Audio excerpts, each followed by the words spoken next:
வாங்க உட்காருங்க. சொல்லுங்க. சாமி உங்களுக்கு எதுக்கு மொட்டை மாடி சாமியான்னு பேர் வந்துருக்கு?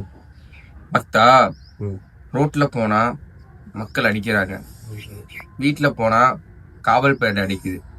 என்ன பண்றதுன்னு தெரியல. டிஃப்ரெண்டா இருக்கணும் தான் மாடிசாமியான்னு பேர் வச்சேன். அதுக்கா நீ வந்த வச்சுட்டே கூறு.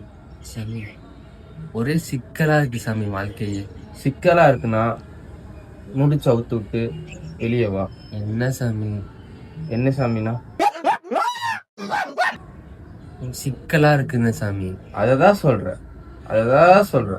வாழ்க்கையில 1000 பிரச்சனை இருக்கும். ஒரு பிரச்சனை ஒரு மாதிரி, ஒரு பிரச்சனை ஒரு சிக்கல் மாதிரி. சிக்கல் முடிச்சு எடுத்தாதான் நீ வாழ்க்கையில பயனாவ. வாழ்க்கையை முக்கி வேலை செஞ்சாலும் ஒண்ணுமே பண்ண முடியல சாமி. ஏன் முக்கி வேலை பார்க்கறான்? கீழே நம்ம சுப்பிரமணி இருக்கான். சரி. போனேன்னா வாழைப்பழ லேகியன்னு ஒன்று தருவோம். சரி. காலையில ஒரு ஸ்பூன், இரவு ஒரு ஸ்பூன். சரி. போட்டனா முக்காம வேலை பார்க்கலாம். சரி சரி. சரியா? ரொம்ப நன்றி சாமி. இதற்காகயா வந்தாய்? இன்னொரு விஷயம் இருக்கு சாமி. வாழ்க்கையே ரொம்ப அடப்பா போகுது சாமி. அடப்பா இருக்குண்ணா? ஆமா சாமி. குச்ச எடுத்து வர வேண்டியதானே. என்ன சாமி? என்ன சாமினா? சார் கன்ஃபார்ம் சார், இவன் தான் சார் போலி பூசாரி. Okay sir. சுப்பிரமணி, வாங்கின தேடு. நம்ம இருக்கும் இடத்தை காவலர்கள் கண்டுபிடித்து விட்டார்கள். இந்த புலப்பிலும் மண்ணில் போட வராது.